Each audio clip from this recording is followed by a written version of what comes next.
ये मुल्ज़मान का घर है, यहाँ पर वो रिहाइश पजीर थे और इस जगह पर वो पुलिस सब इंस्पेक्टर अदील और उनके साथ जो हेड कांस्टेबल था उसको यहाँ पर फायर मारे गए, जो कि मौका के ऊपर ही शहीद हो गए।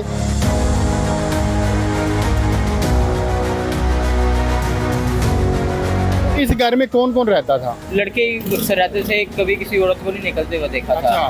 फायरिंग इधर से ही शुरू की उन्होंने। इनका प्लान था, इनका मंसूबा था कि जैसे ही आएंगे तो हम अंधाधुंध फायरिंग कर देंगे। बाप ने भी साथ मिलकर फायरिंग की। तो तकरीबन इन्होंने कितने फायर मारे, वो जो सब इंस्पेक्टर साहब थे या साथ में हेड कांस्टेबल था? अंदाज़ा तो यही है कि दो तीन उनको लगे भी हैं। अंदर जो ये छोटा सा छेद है, इससे नज़र आ रहा है कि लाइट्स वगैरह जो घर की हैं वो ऑन है। अपने आप में बाहर सिलेंडर कर दो। बिस्मिल्लाहिर्रहमानिर्रहीम, अस्सलाम वालेकुम। मैं हूं ज़ुबैर अरवानी। इस वक्त मैं बदामी बाग के इलाका में उस जगह पर खड़ा हूं जहां पर मुल्ज़मान ने मुबैना तौर पर फायर मारकर कुछ पुलिस एहलकारों को शहीद कर दिया। फिर वो यहाँ से बंद रोड के इलाका में गए और फिर उन्होंने वहाँ पर भी जाकर फायरिंग की और 2 प्राइवेट लोगों समेत 3 पुलिस एहलकार ज़ख्मी हुए। अब ये जो मुल्ज़मान थे मुबैना तौर पर रिहान भट्ट और फयाज भट्ट, वो रावी रेहान के इलाका में एक घर में पुलिस से मुकाबला करते हुए जहाँ भाग हो चुके हैं। इस वक्त ये उनका घर है और मैं उस घर के बाहर हूँ जहाँ पर वो रिहाइश पजीर थे और इस जगह पर वो पुलिस सब इंस्पेक्टर अदील और उनके साथ जो हेड कांस्टेबल था उसको यहाँ पर फायर मारे गए, जो कि मौका के ऊपर ही शहीद हो गए।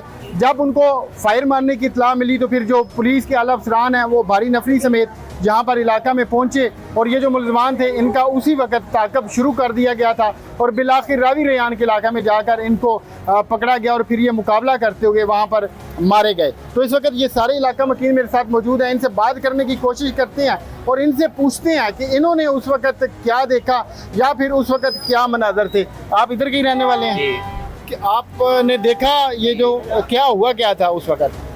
उस वक्त मैं जब आया हूँ, मैं तो काम से 8 बजे आया हूँ, तो इधर देखा है रश बहुत बड़ा हुआ था, बहुत ज़्यादा पुलिस थी।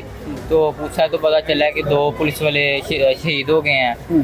तो लोगों से ही पता चला है। वैसे तो मैं ये साथ ही रहता हूँ लेकिन मैं काम पे गया हुआ था तो 8 बजे आया हूँ, तो ये बातें सुनने में मिली हैं। तो इस घर में कौन कौन रहता था?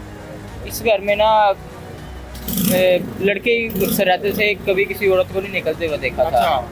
लड़के ही निकलते देखे हैं, उसके अलावा कुछ भी नहीं। सिर्फ लड़के यहाँ पर रहते थे? जी। ये बता दें कि ये लोग यहाँ पर कितने अरसा से रह रहे थे? 35-40 साल के 35 साल से रह रहे थे। तो ये इन लोगों का अपना जाती घर है, तो इनका इलाका मकीनों के साथ कैसा बिहेवियर था या रवैया था? ठीक था।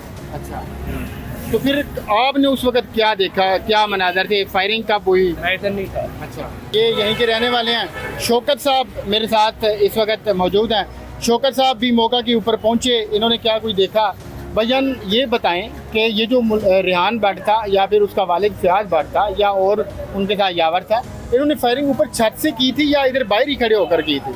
अहले इलाका जो बता रहे हैं हमें, जो हमारे ज़राए भी बता रहे हैं जो मौजूद थे इधर, फायरिंग इधर से ही शुरू की उन्होंने कि जैसे ही वो आए, दोनों मुलाजम बाइक पे आए और उसके वालिद ने कॉल की थी, राब्ते में थे। वालिद ने कॉल की कि आके मेरे बेटे को पकड़ ले आप, वो मुझे तंग कर रहा है या ऐसे बाज नहीं आ रहा अपनी हरकतों से। तो जैसे वो आए उनको पकड़ने के लिए, रवायती है वो पुलिस वाले कहते थे कि एक बच्चा है उसको पकड़ लेंगे। बच्चा भी 15 से 16 साल जिसकी उम्र है। और जैसे ही वो आए तो इनका प्लान था, इनका मंसूबा था कि जैसे ही आएंगे तो हम अंधाधुंध फायरिंग कर देंगे। बाप ने भी साथ मिलकर फायरिंग की। जो फयाज भट्ट था, जो कि वीडियो में बिल्कुल बूढ़ा सा लग रहा है, बिल्कुल उसने भी मिलके फायरिंग की है। और यहाँ जब हुआ हुआ तकरीबन 10-15 मिनट वो यहाँ रहे हैं हुआ होने को। तो तकरीबन इन्होंने कितने फायर मारे, वो जो सब इंस्पेक्टर साहब थे या साथ में हेड कांस्टेबल था? देखिए अंदाज़ा तो यही है कि 2 तीन उनको लगे भी हैं। इसका मतलब है कि काफ़ी फायरिंग हुई है, अंधाधुंध फायरिंग हुई जो उनको भी लगी है और जो इधर उधर भी। तो फिर यहाँ से वो चहलकदमी भी करते रहे हैं और उसके फीता उतारा है पुलिस अफसर का। फिर इधर जो भी दहशत की अलामत बने फिर यहाँ से मूव किया उन्होंने।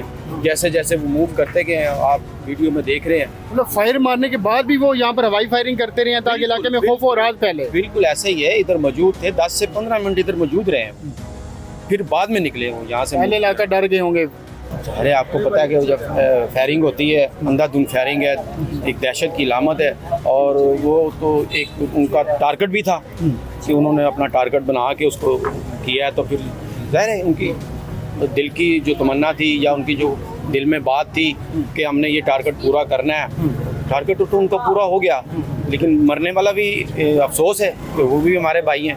और 2 मारने घंटों वाले में भी- शौकत साहब 2 वाक़यात, वो भी लाहौर जैसे बड़े शहर में, और जिन्होंने यहाँ पर ये सारा कुछ किया, बंद रोड के ऊपर जो मजहबी तंजीम का मरकज़ था उसके बाहर भी जो फायरिंग हुई या पुलिस एहलकारों को ज़ख्मी किया गया, वो यही लोग थे। बिल्कुल यही लोग थे। ये इन्होंने ही किया है टारगेट उधर भी बना के, और इनका किसी से रब्ता होगा, जाहिर है वो उधर पहुँचे हैं, उन्होंने अपना टारगेट पूरा किया, उसके बाद वो आगे मूव किए, गाड़ी छीनी, जैसे भी होता गया।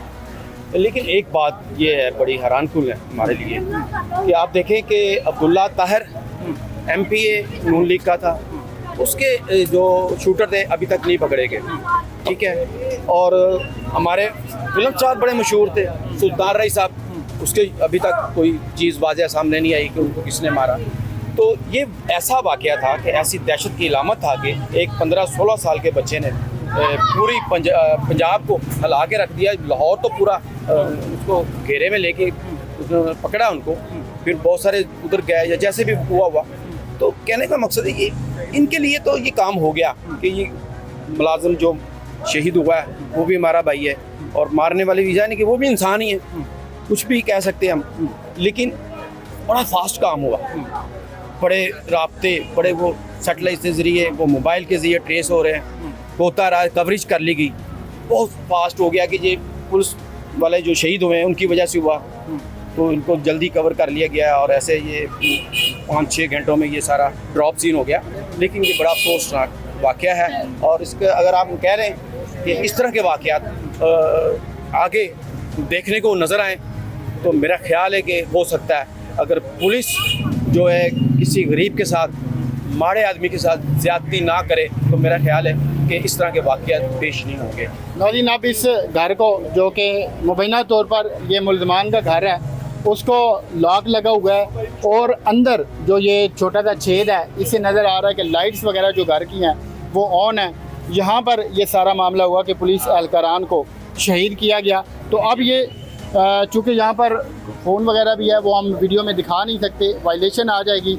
तो अब पुलिस ने ये जो 2 मुल्ज़मान थे मुबैना तौर पर, उनको कैफरे किरदार तक पहुँचा दिया है। जो तीसरा इनके साथ मुलज़िम यावर था, अभी तक उसकी गिरफ़्तारी के लिए छापे मारे जा रहे हैं। तो इस केस में जैसे ही कोई नई अपडेट आएगी तो उससे भी आपको आगाह करेंगे। तो मिलते हैं अगली वीडियो में। अल्लाह।